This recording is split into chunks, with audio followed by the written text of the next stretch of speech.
दलित थानागाजी का दलित युद्ध का ऑडियो वीडियो था या दूसरी घटनाएं राजस्थान के अंदर हुई।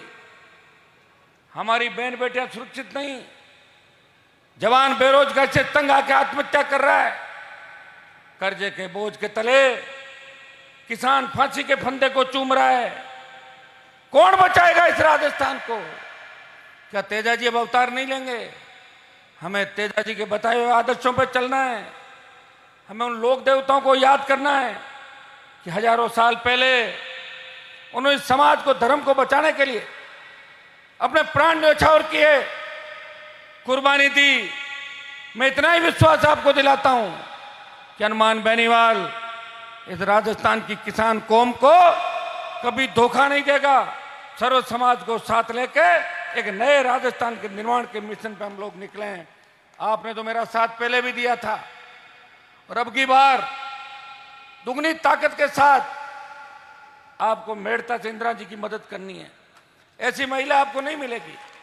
मुझे याद है वो दिन जब गहलोत और अमित शाह पार्टियां तोड़ रहे थे राजस्थान के अंदर, जब गहलोत की सरकार गिर रही थी, बीटीपी टूट गई, लोकदल टूट गया, बसपा हाथी समेत कांग्रेस में चली गई और आपका दूसरे जो दल थे कम्युनिस्ट वो भी कांग्रेस में चले गए। उस समय प्रदेश की एक ही पार्टी थी, राष्ट्रीय लोकतांत्रिक पार्टी, जिसके विधायक बाड़ेबंदी में नहीं थे। सरकार घृणा के अंदर सामने खड़े थे, लेकिन मेरे तीनों विधायकों ने मेरा विपरीत परिस्थितियों में साथ दिया और यह संदेश दिया कि हम हनुमान जी के नाम से चुनाव जीते हैं, हम हनुमान जी जो कहेंगे वही निर्णय होगा। ये मजबूती अगर दी तो मेरे तीनों भोपालगढ़, खींवसर और मेड़ता के विधायकों ने दी। भाइयों, हमें और ज्यादा समझदार होने की आवश्यकता है। चुनाव का समय आएगा, देखिए किस तरह की बात होती है। क्या मैं किसी एक समाज के लिए लड़ रहा हूं? जब हमारे गैनाराम मेघवाल ने पुलिस के अंदर था, अपने बच्चों के साथ सुसाइड कर लिया उसने। मेघवाल एमएलए नहीं बोला विधानसभा में उसके लिए, हनुमान बेनीवाल बोला था। आईजी से जांच कराई, डीवाईएसपी का वारंट निकलवाया। वो तो अगर सीबीआई जांच चली जाती उस समय का एसपी भी जेल के अंदर होता। एक व्यक्ति लड़ाई लड़ता है, वो हर कौम के लिए लड़ाई लड़ता है। मैं ये नहीं देखता कि पीड़ित कौन है। मेरे बयान रोज पढ़ते हो आप सोशल मीडिया पे, दूसरी जगह। मैं सर्व समाज की लड़ाई लड़ता हूं। अब सर्व समाज की मैं लड़ाई भी लड़ता हूं और आदमी थोड़े से स्वार्थ के लिए अगर कह दें कि हनुमान जी ने कौन सी लड़ाई लड़ी, ये तो उनकी खुद की। अरे बैठो चौधरी साहब, सीध जा रहे हो, बिरा तुम 2 मिनट। ऐसे लोगों का भी हमें ध्यान रखना है। देखिए, लोकतंत्र के अंदर बयान तो कोई भी दे देता है। 4 आदमी खड़े होकर फोटो खिंचा ले कि हमने शेर बंद कर दिया। क्या शेर बंद हुआ है क्या किसी से? होता है क्या? और 15 आदमी कहते हैं हमने कश्मीर में झंडा फहरा दिया। फहरा दिएगा 15 जन झंडा, वो तो फोटो खिंचा कर गिरफ्तार हो जाते थे, अखबार में फोटो डलवा देते। लेकिन अपने मन से कोई किसी को मदद करता है, वो मदद ये कहलाती है। जो अपने साधनों से 100 रुपये लगभग का डीजल होगा, गाड़ियों से आते हैं और थकते नहीं हैं। शायद इस देश और प्रदेश के अंदर आरएलपी पहली पार्टी होगी जो 16 दिन के अंदर 8 रैलियां कर रही। 16 दिन में 8 रैली कोई पार्टी कर सकती है क्या? गहलोत के पास तो पूरा सिस्टम है, हेलीकॉप्टर, हवाई जहाज, सारे एमएलए, एसपी, कलेक्टर भीड़ करने में जुट जाते हैं। नरेगा की भीड़ लाकर बिठा देते हैं दुनिया भर की। यही बीजेपी वाले करते हैं, कुर्सियां लगाते हैं। अगर ये बीजेपी वाले मीटिंग करते हैं ना तो 20,000 तो कुर्सी लगाते हैं, फिर उसमें कहते हैं मोदी जी के 7 लाख हो गए, 8 लाख हो गए, 9 लाख हो गए। आपको ये भी पता है इस प्रदेश के अंदर अगर हुंकार के माध्यम से जगाने का किसी ने प्रयास किया तो आपके भाई ने इस प्रदेश के जवानों, किसानों को लड़ना सिखाया। और ये वही नागौर है। अब 20 साल पहले जब मैं आया था, एक कांस्टेबल गांव में आता था तो गांव वाले कहते थे आज पुलिस की आई घरे। और ये वही नागौर है, जब गांव के अंदर कोई गड़बड़ करने जाती है तो पुलिस के हाथ पे फूल जाते हैं कि पता करो गांव कौन सी पार्टी का पक्ष दे रहे। आरएलपी वालों को तो नहीं है। ये तो मैंने ही लड़ाई लड़ी भाई, कैसे लड़ी? ये कांग्रेस बीजेपी वाले देख रहे, रोज गिरफ्तारियां हो रही हैं। इस राज्य में कांग्रेस वाले ही हो रहे हैं, बीजेपी मैंने बहुत लोगों को देखा होते हुए। लेकिन जो मिला जुली का खेल चला, मिलाजुली के खेल को खत्म करने के लिए हम सबको मिलकर प्रयास करना होगा। आज रिया से बड़ी तादाद के अंदर ये मेड़ता का जो इलाका है ये हमेशा जागरूक इलाका था। आज हमारे खींवसर में ट्यूबवेल कुएं ज्यादा हो गए। एक जमाना था कि सिंचाई खाली मेड़ता के अंदर ही होती थी, मजबूत किसान मेड़ता का था। और मेड़ता के लोग इतने जिद्दी हैं, एक बार नाथूराम जी मिर्दा से कोई राड़ हो गई तो चौधरी ने कहा कि अब गए जी मैदान में, और नाथूराम जी को हरा दिया था। उस समय जब कोई न सोशल मीडिया था, न टेलीफोन थे और न भाषण होते थे, उस समय मेड़ता के लोगों ने कहा कि हम हराएंगे, हरा दिया। ये तो पता नहीं मेरे पे कैसे मेहरबानी आप लोगों की। कई बार तो डर लगता है कि मेरे ही खिलाफ नहीं हो जाओ, डर लगता है मुझे होंगे नहीं, तुम लोग लग रहा है। ध्यान रखते हो सारे नौजवान मेरा, क्योंकि मेरी लड़ाई ये आपकी लड़ाई है। और आपने ये संदेश दिया राजस्थान में कि हनुमान बेनीवाल अकेला नहीं, मेड़ता साथ है। मेड़ता की वो 8 पहले 12 पंचायत आती थी, अभी 8 पंचायत मेरे खींवसर के अंदर आती है। उन 12 पंचायत के अंदर 3 में मैं चुनाव जरूर हार गया था, लेकिन 12 पंचायत में मैं आगे था। लगातार हर परिस्थिति के अंदर इन मेड़ता की पंचायतों ने हनुमान बेनीवाल के परिवार का 43 साल तक ध्यान रखा। रिया के इस इलाके को मैं आश्वस्त करना चाहता हूँ। मैं जब इस इलाके के अंदर घूमा था, रैलियों के समय, दूसरे समय, और सर्व समाज जिस उम्मीद से मेरी ओर देख रहा है, मैं आपको विश्वास दिलाता हूँ कि सर्व समाज को धोखा नहीं दूंगा किसी को भी। मेरे घर के दरवाजे आपके लिए खुले हैं। हाँ, कई बार ये होता है अकेला व्यक्ति हूँ, थक जाता हूँ, थोड़ा हैंग हो जाता हूँ मोबाइल की तरह, उस बात को ज़्यादा दिल से मत लो, क्योंकि वापस काम भी मुझे करने वाला कौन बताओ। एक व्यक्ति है, प्रयास कर रहा है, पार्टी भी चलानी है, आंदोलन भी करने हैं, चोरों से लड़ना है, बेईमानों से लड़ना है, माफियाओं से लड़ना है, गरीब को गणेश मान के सेवा करनी है। और जो मेरे पास आएगा उसके सामने वाला कोई कांग्रेस के बड़े नेता का रिश्तेदार होगा, कोई भाजपा के बड़े नेता का पार्टनर होगा, उनके खिलाफ लड़ाई लड़ रहा हूँ। 20 साल लड़ते लड़ते हो गए। आज इस हल्ला बोल आंदोलन के माध्यम से हम सरकार को चेतावनी देते हैं। सरकार ने अगर हमारी नहीं सुनी, जिस तरह NH-8 दिल्ली को घेरा था, इस राजस्थान की सरकार को घेर लेंगे, मुख्यमंत्री को जयपुर से बाहर नहीं निकलने देंगे और सारी सरकार को जयपुर में बंधक बना लेंगे। ये मैं यहां से घोषणा आज रिया के इस कार्यक्रम से करना चाहता हूं। भाइयों, आज बजरी माफिया का जो आतंक है, और बजरी के आए दिन आप किससे पढ़ते हो, पुलिस मजबूर है। मुझे नहीं पता कि बंदी क्या होती थानों की। मुझे कोई कह रहा था कि पादू थाने की बंदी कितनी लाख बताई थी, 50 लाख। अब बताओ, पादू थाने की 1 महीने की बंदी 50 लाख, और 2 साल कोई थानेदार यहाँ रह गया, कितने लाख हो गए उसने? तो फिर वो हमसे काबू आएगा कि इतना पैसा होने के बाद? वो विदेश भाग जाएगा, बाद में क्या कर लोगे उसका? 50 लाख बता रहे बंदी। बजरी माफिया कांस्टेबल को अगवा करके ले गया, 7 किलोमीटर दूर छोड़ा। ये पाली का एक मामला। देखिए बजरी माफिया किस तरह हावी है। राजसमंद में पुलिस चौकी से 200 मीटर दूर 2 युवकों की कुचलकर हत्या, पकड़े जाते मुलजिम। अलवर में पुलिस का वाहन रोन दिया बजरी माफिया ने, पूरी नदी काट ली।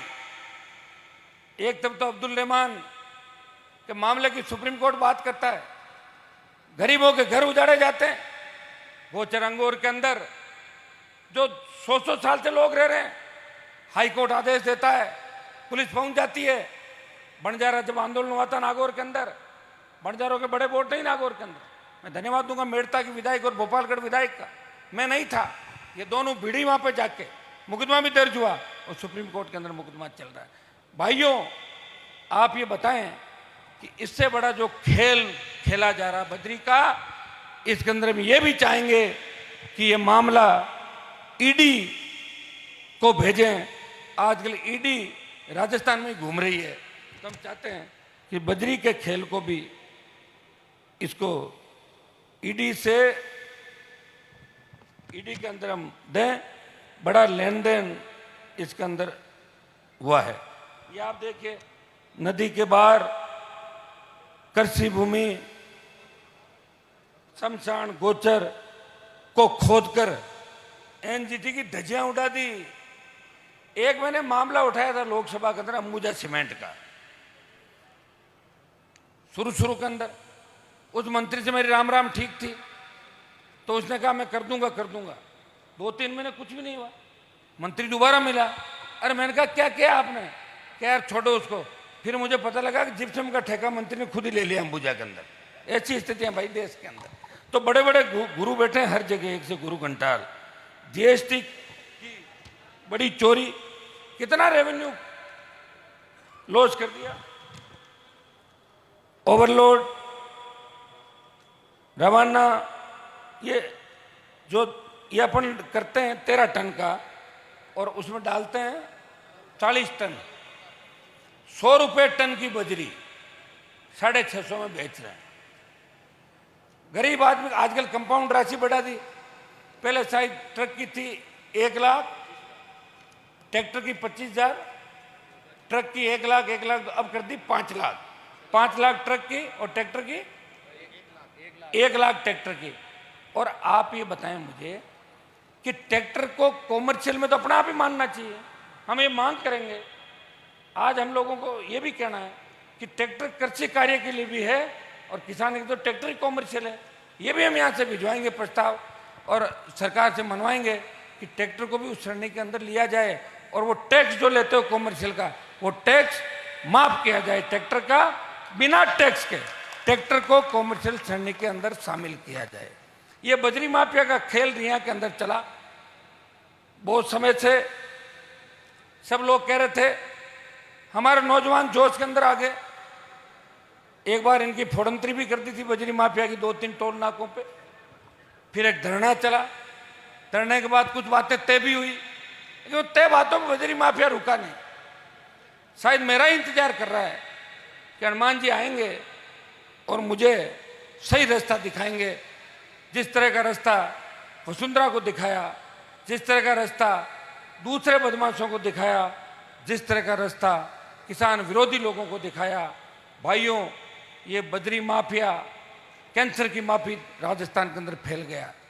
सारे जितने भी गुंडे बदमाश नाकों पे बैठे, नाके तो लगा ही नहीं सकते, नाकों का हमने अभी इनको कह दिया।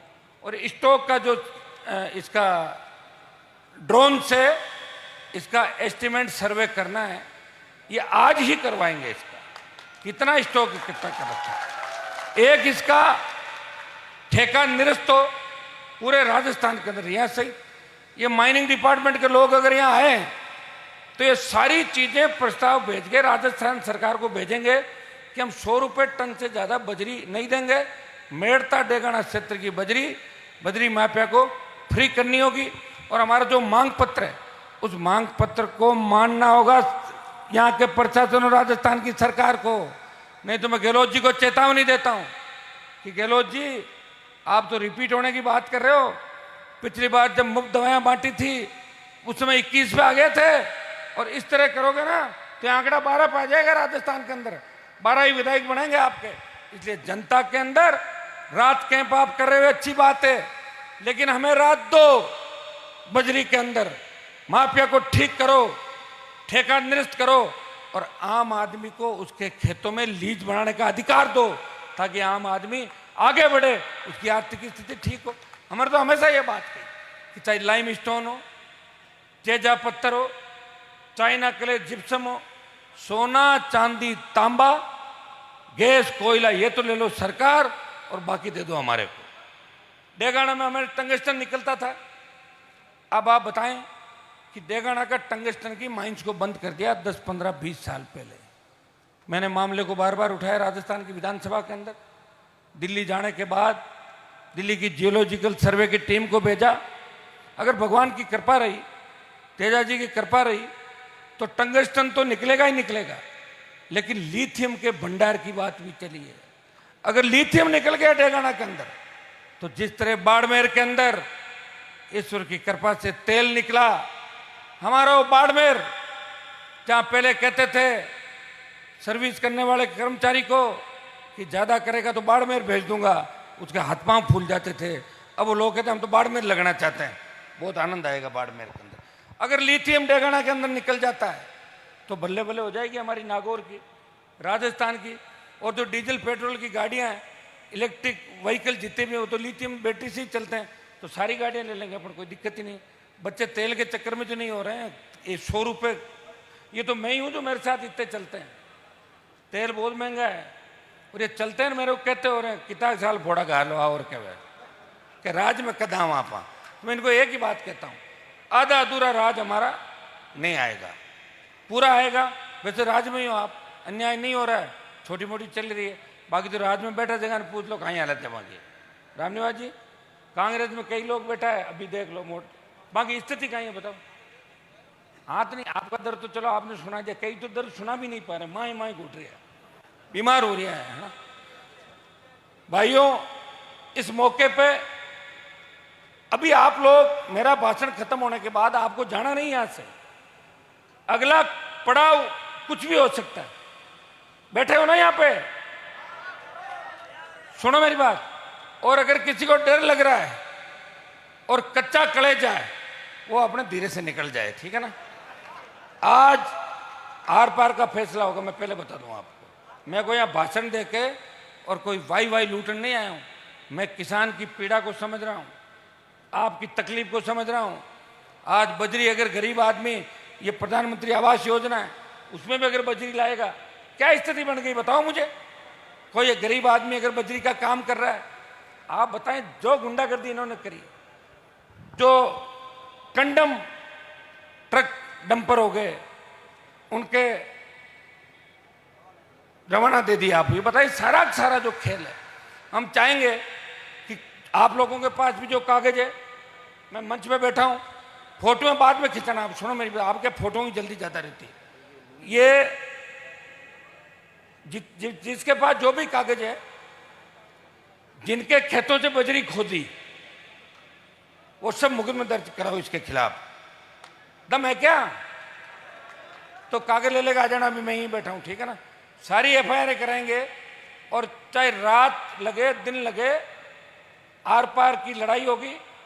उठ के जाना नहीं है, और उठ के आप अगर चले जाओगे, मैं नहीं जाऊंगा उठ के, मैं पहले बता दूं आपको, ठीक है ना।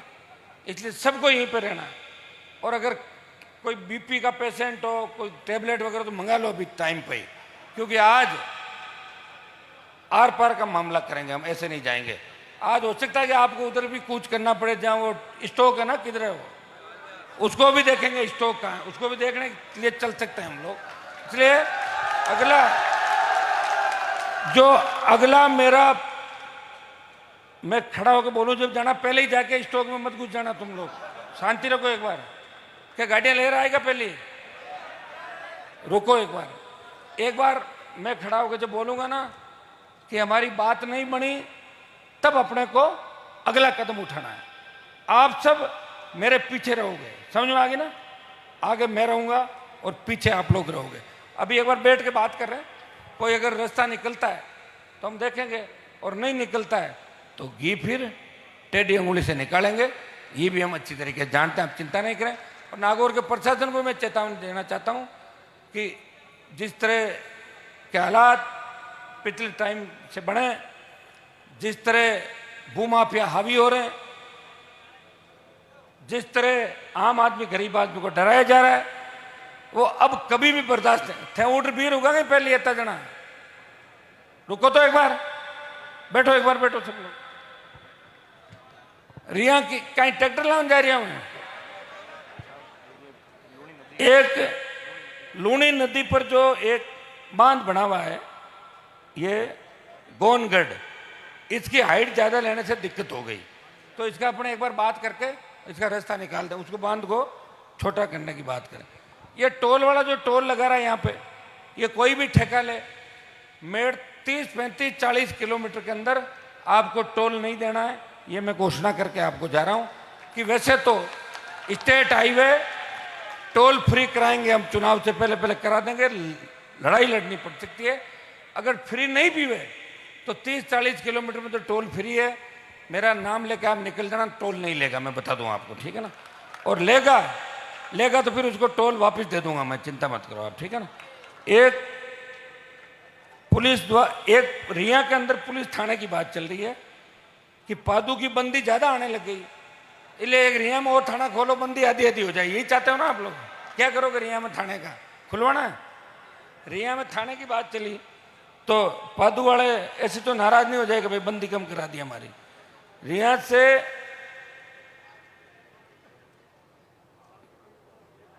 सिविल न्यायालय और कुछ डिमांड आपकी आई है। कॉलेज का जो मामला था, मेड़ता कॉलेज का कार्यक्रम था, इंदिरा जी भी बैठी थी, रामनिवास जी ने, सारे सरपंच, रामतार जी प्रधान सब बैठे थे कि साहब रिया में कॉलेज खुलवा दो ना। अब देखो भाई मैं कांग्रेस पार्टी में तो हूं नहीं, लेकिन अभी चुनाव का साल है, कांग्रेस वाले भी सोचते हैं कि हनुमान जी के थोड़े बहुत काम हो जाएं तो हनुमान जी ज़्यादा नाराज नहीं रहे, और यही मोदी सोच रहा है। तो मेरा तो कागज चल जाता है, मैं इधर भेजता हूँ तो इधर चल जाता है, और दिल्ली भेजता तो उधर चल जाता है। फायदा तो आपको रहा, मेरे तो कोई काम है नहीं। मैंने इनको प्रॉमिस किया, मैंने कहा रिया में कॉलेज खुलाऊंगा। ये डोडियाना से आपकी सड़क जो जाएगी बिटन 62 किलोमीटर रोड है, फिर बाद में इस रोड को टोल रोड में डालने लगे। एमएलए साहब परेशान हो रही थी, टोल रोड में नहीं, आपके वैसी अच्छी रोड बनेगी। फिर जो रोडें बन रही है, कुछ रोडों की क्वालिटी अच्छी नहीं है, इनकी भी हम जांच कराएंगे। और जब आप देखोगे 2-3 दिन बाद जब दिल्ली से मेड़ता की रोडें आएगी, अगर जिले के अंदर खींवसर विधानसभा क्षेत्र से बाद अगर सबसे ज्यादा सड़कें बनी है वो मेड़ता विधानसभा क्षेत्र के अंदर, चुनाव से पहले पहले आपको हर जगह सड़क नजर आएगी। मैं आपको विश्वास दिलाता हूं कि जो भरोसा आपने हमारे ऊपर किया है, यह तो सत्ता के बिना का आनंद है। सपोज करो कि सत्ता आ गई, फिर क्या होगा? फिर तो था ना देना पड़ेगा, वो काम मत करो सर, मांगे पहले ऑलरेडी उड़ा काम। फ्री बिजली, टोल मुक्त राजस्थान, मजबूत लोकायुक्त, रोजगार, 4 लाख खाली पद भरे सरकार, ओबीसी की विसंगतियों से लेके एससी एसटी ओबीसी के आरक्षण को बढ़ाने की बात को लेके, और लोकसभा के अंदर ये बात कहने का जज्बा किसी में नहीं है। मैंने कहा लोकसभा के अंदर कि देश के अंदर जिस राज्य से मैं आता हूं वहां हमारी सबसे बड़ी आबादी है, शेड्यूल कास्ट के हमारे भाई गुजर, मीणा, यादव, जाट, मेघवाल, मुस्लिम, ये हाईकोर्ट जज बनने चाहिए। भाइयों इस बात को 2 बार उठाया, और एक मीणा हाईकोर्ट जज बने और एक मुस्लिम हाईकोर्ट जज भी राजस्थान के अंदर बने।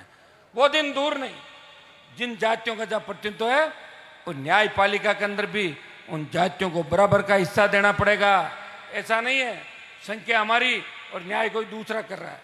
न्याय तो कर दे कोई न कोई आदमी, किसी एक व्यक्ति से नाराज हो, किसी जाति का नुकसान कर दे, फिर नाराजगी एक की हो सकती है, दूसरे से हो सकती है। मैं आपको भरोसा दिलाता हूँ आने वाला समय आपका है, थोड़ी हिम्मत आप रखें। रिया के अंदर और जो डिमांड आप लोगों ने करी थी नौजवानों ने, वो सारे काम आपके पूरे होंगे। कुछ सड़कें और आ रही है, कुछ सीएससी पीएससी भी आएगी। मेड़ता को मैंने आपको बता दिया, मेड़ता पुष्कर रेल लाइन, इसका भी जल्दी हम चाहते हैं कि मेड़ता पुष्कर की रेल लाइन जल्दी इसका काम चालू हो, वित्तीय स्वीकृति इसकी जारी हो। ये भी लंबे समय से ये डिमांड यहाँ के लोगों की थी। मैं विश्वास दिलाता हूँ कि मेड़ता को विकास में आगे लेके जाएंगे, डेगाना को विकास में आगे लेके जाएंगे, पूरे जिले को, राजस्थान को विकास के पथ पे लेके जाएंगे।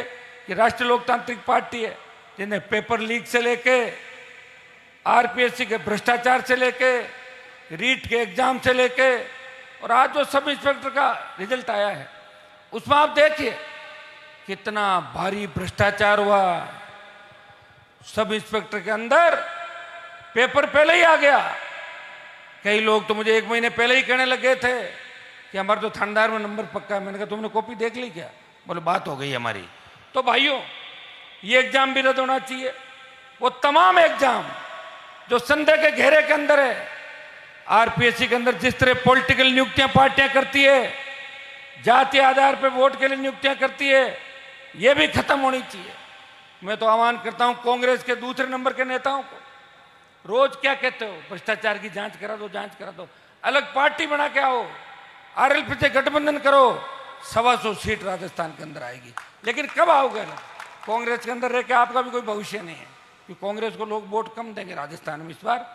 और भारतीय जनता पार्टी जिसने अग्निपथ के नाम पे किसान के बेटों को बेघर कर दिया, बेरोजगार कर दिया, सेना को ठेके पे दिया, भाइयों देश की पहलवान बेटियां जब जंतर मंतर पर बैठी थी, देश का कोई सांसद अगर उनके पास गया, वो हनुमान बेनीवाल था जंतर मंतर पे, वहां गया, उनको समर्थन किया।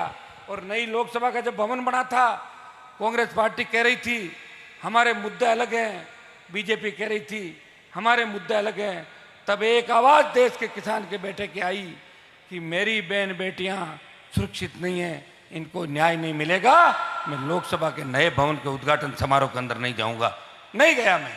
और जब इनको अरेस्ट किया, लाठीचार्ज किया, तो भाई बजरंग के साथ आपने देखा होगा कि रात को 11:30 बजे मयूर विहार थाने से अगर कोई लेके आया, वो नागौर का सांसद ही था, जो हरियाणा, उत्तर प्रदेश, दिल्ली के अंदर कोई भेद नहीं करता, जो चाहता है कि हमें हमारा हक और अधिकार मिले, हमें नरेगा में मजदूर बना के, हमें मुफ्त की ट्यूबलाइट बल्ब बांट के, मुफ्त के गैस सिलेंडर बांट के, हमें राजी मत करो गहलोत जी, हमें रोजगार दो, स्थायी रोजगार दो, जहां भी उद्योग लगे, जहां भी फैक्ट्रियां लगे, चाहे तेल निकले, 80% स्थानीय लोगों को रोजगार का कानून बने। इसके लिए मैं पूरा प्रयास विधानसभा और लोकसभा के अंदर पुरजोर तरीके से करूंगा। सड़क से लेके सदन तक अगर कोई लड़ रहा है, हम लड़ रहे हैं। बीजेपी वाला कह रहे हम भी अल्लाह बोल रहे हैं, किस पे बोल रहे हो? खुद भी बोल रहे हो एक दूसरे पे? मैं तो सड़क पे देखा नहीं बीजेपी की भीड़, मुश्किल से 1000, 1500, 2000 की भीड़ करते हैं, फिर लाठी खा के। कई तो कहते हैं, जब एक मैं नेता को देख रहा था, पुलिस वैन में पकड़ के ले जा रहे थे, वो फोटोग्राफर कह रहा जल्दी जल्दी मेरी फोटो खींच कि मैं देखो अंदर पकड़ा गया। ये हालत है भारतीय जनता पार्टी के लोगों की, और ये हालत कांग्रेस पार्टी की। कांग्रेस तो बिखर गई, और भाजपा 12 दूल्हे और एक लुटेरी दुल्हन, 13 लोग भारतीय जनता पार्टी के अंदर है। ये आपने देखा होगा। भाइयों उठो, अपनी ताकत को पहचानो। नौजवानों, आज का अगर अखबार आपने पढ़ा होगा, उसमें लिखा था 75 लाख नए मतदाता जुड़े। कितने? 75 लाख। आपको गणित भी बता दूं, पहले किसी ने सोचा था क्या कि मेड़ता आरएलपी जीतेगी? 5 साल पहले थोड़ी सोचा था। एकदम समीकरण बना, आप उठ खड़े हुए, जीता जाए आरएलपी को, आपकी इच्छा थी।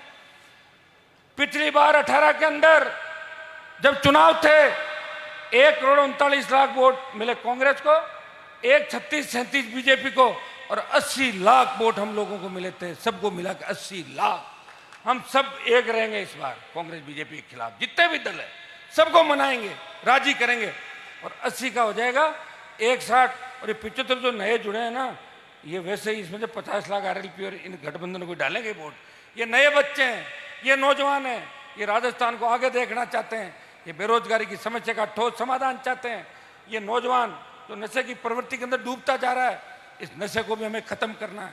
मैं आपको संदेश देना चाहूँगा कि हमें नशा एक ही चीज़ का रखना है कि माता पिता का नाम कैसे रोशन हो, हम उस फील्ड में आगे कैसे बढ़ें। अब सारे तो एमएलए एमपी तो बन नहीं सकते। मैं तो कई बार ये सोचता हूँ, मैं कलेक्टर होता तो अच्छी बात था, मैं एसपी होता तो ठीक था, डंडे तो पड़वाता कई लोगों के, तो क्या फायदा। मैं तो एमपी बन गया, एमएलए बन गया, एमपी बन गया, मंत्री पदों को ठोकर मारते मारते उम्र बढ़ती जा रही है। सारी जवानी तो संघर्ष में बिता दी, और बुढ़ापे में राज हाथ भी आ जाएगा तो क्या कर लूँगा बताओ आप? बुढ़ापे में काम कर पाता क्या कोई आदमी? फिर भी हनुमान बेनीवाल ने इस कौम के सम्मान के लिए पूरी जवानी समर्पित की, पार्टी बना के संदेश दिया, और दोनों पार्टियों के दांत खट्टे किए, और चुनौती दी कि हम लड़ने वाले योद्धा हैं। दिल्ली में जब 24 एमपी मोदी का जयकारा करके मोदी की जय बोलते हैं, वो एक ही एमपी है जो ईआरसीपी की बात करता है, वो एक ही सांसद है जो फसल बीमा क्लेम की कंपनियों के भ्रष्टाचार की बात करता है। जो लोग कंपनी बना के, जो लोग सोसाइटी बना के गरीब लोगों को लूटते हैं, अपने समाज के लोगों को भी नहीं छोड़ते, उन लोगों के खिलाफ भी कोई बात करता है, हनुमान बेनीवाल करता है। पेट्रोल डीजल की कीमतें घटाने की बात करता है, नदी नालों को जोड़ने की बात करता है, शिक्षा की बात करता है, वो आपका ही सांसद करता है। इसलिए भाइयों, इस बार मुझे मजबूती दें। मुझे पता है कि राजसमंद के अंदर भी, गठबंधन के अंदर मैं आपके बीच आया था, और आपने एक तरफा मतदान भारतीय जनता पार्टी के यहाँ की प्रत्याशी करके जिताया था। वो गठबंधन था, एक जगह वोट मुझे इन्होंने दे दिए, और 23-24 जगह मैंने इनको दिला दिए। वो कोई बीजेपी ने एहसान नहीं किया था मेरे पे। अब जो मेरे वोट उधार है उनको पर 20-25 लाख वापस लेना है इनसे, ले गए थे लोग। इसलिए आप चिंता नहीं करें, हम सब मिलकर नए राजस्थान का निर्माण करेंगे। बात को सोचने समझने की, आप ये सोशल मीडिया का जमाना है, आप सोचे समझे उस व्यक्ति का साथ दें जो आपके साथ दुख सुख के अंदर खड़ा है। इंदिरा जी को विधानसभा के अंदर, जब मैं 18 के अंदर लोकसभा का चुनाव लड़ा, पुखराज जी और इंदिरा जी थे, मैं था, तब ये दोनों उदास हो गए कि आप एमपी बन गए, अब क्या होगा। फिर आपकी इच्छा थी, मैं तो परिवारवाद के खिलाफ था कि मैं चुनाव नहीं लड़ाऊंगा। आपने कहा घर से चुनाव लड़ाओ, नहीं तो सीट नहीं जीतेंगे। भाई नारायण को लड़ाया, आपने जिताया, उस चुनाव में जिता के जब तीनों विधायक वापस गए, और इन्होंने तीनों विधायकों, और इंदिरा जी का भी भाषण आपने सुना होगा कि विधानसभा में बोलते हैं जब पैर कांपते हैं, वहां भी इसने हमेशा मेड़ता की पैरोकारी करी। और मैंने मेड़ता और भोपालगढ़ का ध्यान इसलिए रखा कि कई लोग ये नहीं कहते कि हनुमान जी आप खींवसर का विकास तो करा रहे हो, नागौर का करा रहे हो, लेकिन भोपालगढ़ मेड़ता भी ध्यान कम रखा। इसलिए भाइयों, जब ये पूरा डाटा आएगा ना आपके सामने, तब आपको लगेगा कि अगर मेड़ता में विकास अगर हुआ है तो इन 5 सालों में हुआ है। पहले तो फालतू की बातें हुई थी, और पहले अगर सही काम होता तो मेड़ता आरक्षित नहीं होता। आपको पता, आरक्षित डेगाना हो रहा था, लेकिन मेड़ता को कर दिया, क्योंकि आपके नेता जो उस कमेटी में थे, आपके शायद कमेटी में थे ना आपके एमएलए पहले वाले, कौन था? हाँ, तो जगदिन मीटिंग है, मैं सोएगा जा रहा हूँ, लारा काम होगा मेड़ता। मैं आरक्षण का पक्षधर हूं, लेकिन मैं ये भी कहना चाहता हूं कि आरक्षण भी चक्रीय प्रणाली से होना चाहिए। जिस तरह पंचायत एक आरक्षित हो जाती है, अगली बार वो हो जाती है, अगली बार एक कॉन्स्टिट्यूंसी को जाहिल है, वो तो 50 साल आरक्षित रहेगा।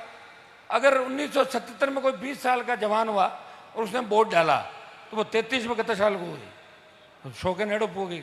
और यही नहीं बोला, कोरोना के टाइम तो काफी घिपरा लोग, और कोई स्थितियां हो गई, उन्होंने देखा ही नहीं कि लोकतंत्र क्या है।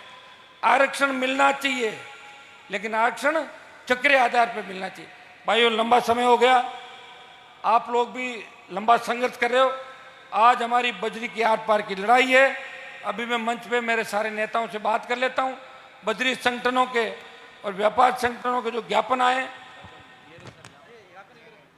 नहीं आए नहीं, बजरी वाले, जो यहाँ के लोकल बजरी वाले, ट्रैक्टरों वाले और दूसरे लोग जो ज्ञापन दे रहे हैं, हम रिया की तो बात कर ही कर रहे हैं, हम राजस्थान की भी बात कर रहे हैं कि राजस्थान में बजरी का ठेका निरस्त हो। बजरी की दरें 100 रुपए से ज्यादा राजस्थान के अंदर नहीं हो, 100 रुपए दर सरकार करें। अगर गहलोत जी राहत देना चाहते हो, स्टेट हाईवे टोल फ्री करो। पूर्ववर्ती सरकार के समय भी हमने संघर्ष करके स्टेट हाईवे को टोल मुक्त कराया था, अब आप इसको टोल मुक्त करें, और पेट्रोल डीजल की कीमतें भी राजस्थान में कम करें। मोदी कम करे कि नहीं करे, आप तो करो छोटी मोटी कम, क्योंकि आपने कितना राजस्थान पे जगह जगह ये जो माफिया छोड़े हैं, तो इनसे जो सरकार को पैसा मिला है वो सरकार को राहत दो आप लोग। ये प्रमुख मांगे हमारी रहेगी। रिया का जो ऐतिहासिक कार्यक्रम है, इसके लिए आयोजकों को, मेड़ता एमएलए साहब को, सारे सरपंचों को और सारे मेरे नौजवान जो ये खड़े हैं, सारी टीम, नाम इसलिए नहीं लूंगा कि ये सोचेंगे एक दो का कोई बाकी रहेगा, सारी टीम जो मेरे साथ खड़ी है, मैं सबको धन्यवाद दूंगा कि ऐतिहासिक कार्यक्रम इन्होंने कराया। मेरे हिसाब से रिया में तो कोई रैली इतनी बड़ी पहले हुई नहीं होगी, तो मैं तो जब कोई काम करता हूं तो पहली बार ही होता है सारा काम, तो अब रिया पहली बार, तो बजरी भी पहली बार ही कम होगी, हो जाएगी, चिंता नहीं करें। बालोतरा में भी हमने बड़ा प्रदर्शन किया था, और 3, 4, 5 इस महीने में लगातार प्रदर्शन करके इस राजस्थान की सरकार को झुकाएंगे और आपको अपना हक और अधिकार दिलाएंगे। बजरी माफिया की दादागिरी राजस्थान में खत्म करेंगे, और माफिया राज भी राजस्थान में खत्म करेंगे। कानून का राज बने, आम आदमी, गरीब आदमी को इज्जत सम्मान मिले, और आपकी खुद की सरकार बने। फसल बीमा कंपनियां जिस तरह गुंडागर्दी कर रही है, जिस तरह के हालात इस प्रदेश के अंदर, देश के अंदर बने, कौन जिम्मेदार है इसके लिए? जिम्मेदार वसुंधरा और कांग्रेस का गठबंधन है। 23 साल का जो नूरा कुश्ती और जो मिलाजुली का खेल था, इसकी वजह से हम पिछड़ते चले गए। अब हम आपको आगे लेके आएंगे, हर मामले में आगे लेके आएंगे। अब मैं मेरी बात को समाप्त करके मैं यहाँ बैठा हूँ, आप लोग अभी 10, 15, 20 मिनट तक यहीं बैठो। आगे का निर्णय क्या होगा, हो सकता है हमें हाईवे की तरफ चलना पड़ जाए, हो सकता है स्टॉक जहाँ पड़ा है वहाँ चलना पड़ जाए। चलूंगा मैं पहले, समझ गया ना, पहले मैं चलूंगा, हमारे परिवार में जाइए, पहले मैं चलूंगा, फिर आप। अभी आप बैठे हैं, एक बार हम बात कर लें, बहुत बहुत आपको धन्यवाद। 2-3 जोरदार जयकारे लगाया। बोले तेजाजी महाराज की, बोले राम साहब पीर की।